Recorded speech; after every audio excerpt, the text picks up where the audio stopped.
we got for you today though? Well,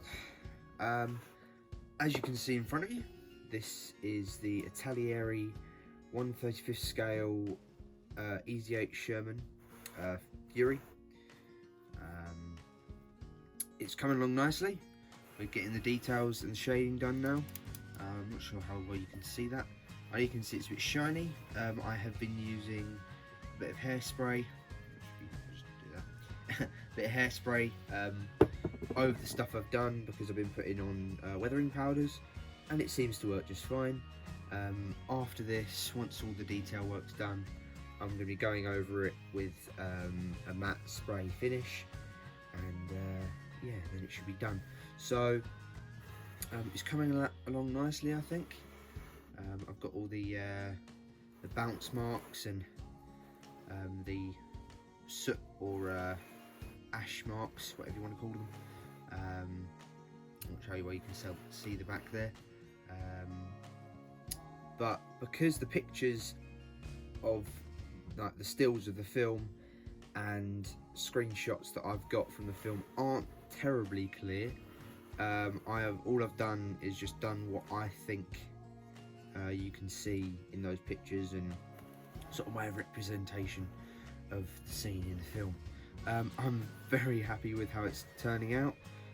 I've got one more side of the tracks to do, which you can see here, and a bit more on the other side, I think, and a bit more on here, because I haven't got the right colour for my airbrush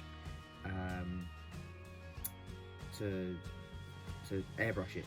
Yes, for those of you who don't know, after Christmas, with the money I got for Christmas, I bought myself an airbrush air compressor, and I already had an airbrush, so yeah, I'm thoroughly enjoying airbrushing. It makes a hell of a lot of a difference to the finish of the model. So yeah, it's turning out all right, I think, considering. I mean, at the front here I had a bit of trouble because this wooden beam across the front, originally I didn't put it on. I looked back on the pictures from the film and saw that it was there, so I had to rip off this figure, and it ripped off a hole behind this figure. So I placed the beam across there, it covered up some of the hole, and then used a bit of blue tack and super glue to fill it in. And obviously the figure covers the hole anyway, so I think I got away with something there, so I think that was alright. Just taking the turret off to show you a better view. I'm not sure if you can see that. Let's see if I can angle this light a bit better. I've got the Thompson on the top over there, and also you can see on the bird's eye view at the end of the film there's a bit of a reddy sort of, it looks, I'm not sure what it is, whether it's blood or some sort of chemical, I'm not sure, rust, on the outside of the tank by the hatch there. So I put that on, that's come out quite nicely. On the sides I've got the stowage bag, because the other one on the other side in the film gets knocked off when it gets hit. I think it gets hit by is it anti-tank gun? I'm not sure, maybe a pack. I think it might be, I'm not sure, I don't really remember. I've been watching them recently, but yeah, I'm not going to go into super detail about that. So with these, I want to try and put some realistic straps holding the bag on, but I'm not sure how I would do it. I have seen a few people use sort of break bag ties, the metal ones, and just cut them in half and then using them, but I'm not sure what I'm going to use yet. So if anyone has any suggestions whatsoever, please do comment in the comment section down below. It'll be very much appreciated. Just trying to get this turret back on. Actually, I'll just place it on. It should be okay.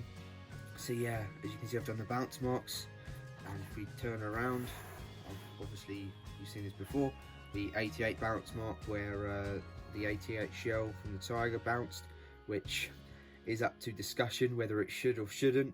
I don't think it should have, because every other time you see an 88 shell hit the side of a Sherman, or a Sherman in general, it it will destroy it in one shot.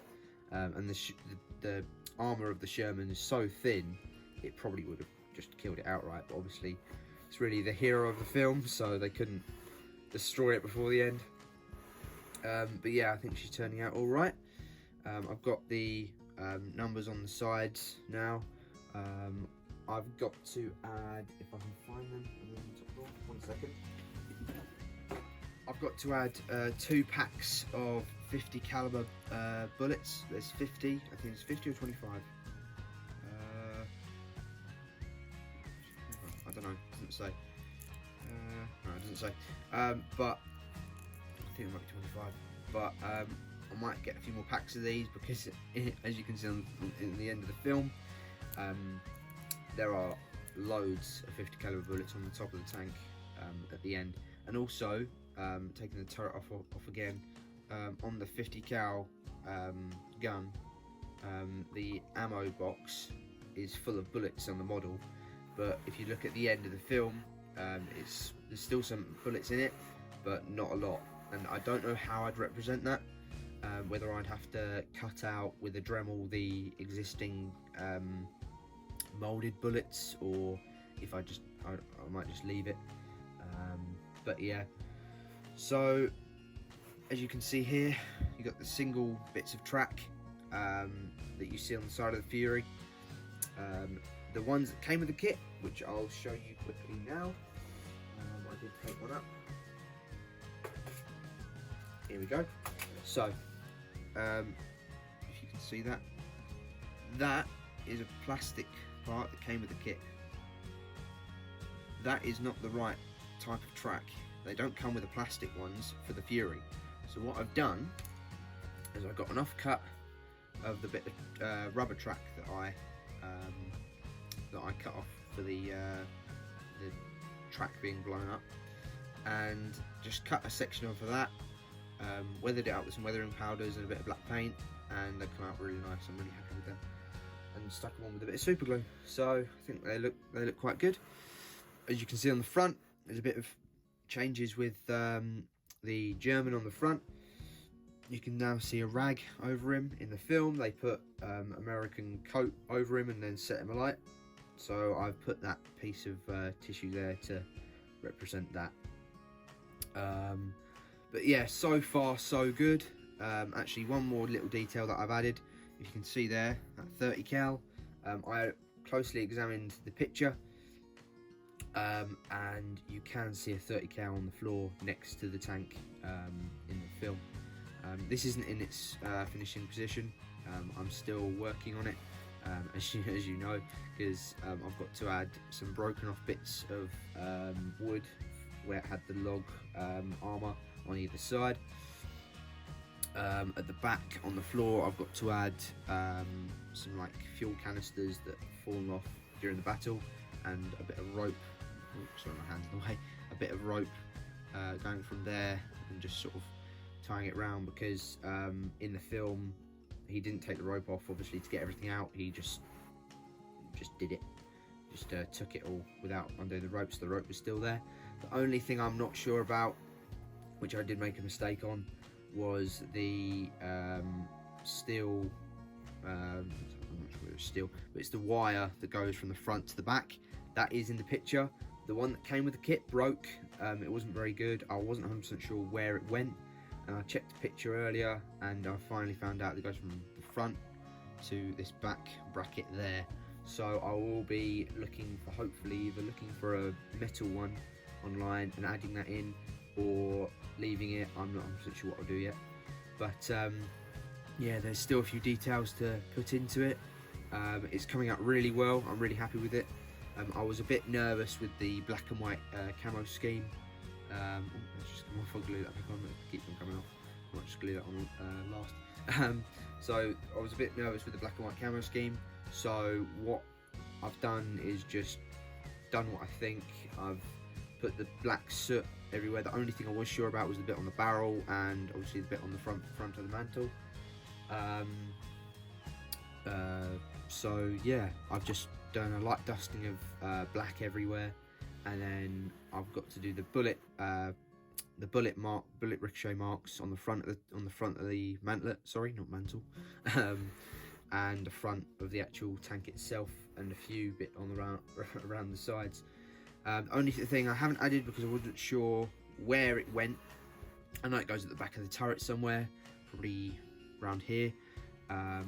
In the film, spoiler alert by the way, any of you who haven't seen the film, in the film, one of the Germans comes around the side of the tank and shoots I think it's a Panzerfaust, I think. Panzerfaust into the back end of the turret, and it kills one of the crew. And I didn't know where to put the hole or whether to just leave it, because I know it goes through the bottom of the turret, sort of the turret ring, but I didn't know quite where to put it, so I've left that out. This video is more to do with this build, but just quickly showing you another thing I've been up to recently. I haven't really done a lot on it. I've only done a little bit because I had the black in the airbrush. Just moved the Fury back a little bit. As you can see, this is a BF109. I've done it with the hatch for the engine, so like the bonnet effectively, that's open. So I've just sprayed that black, and that's going to be a little diorama where it's sort of sitting in a airfield, sort of being worked on.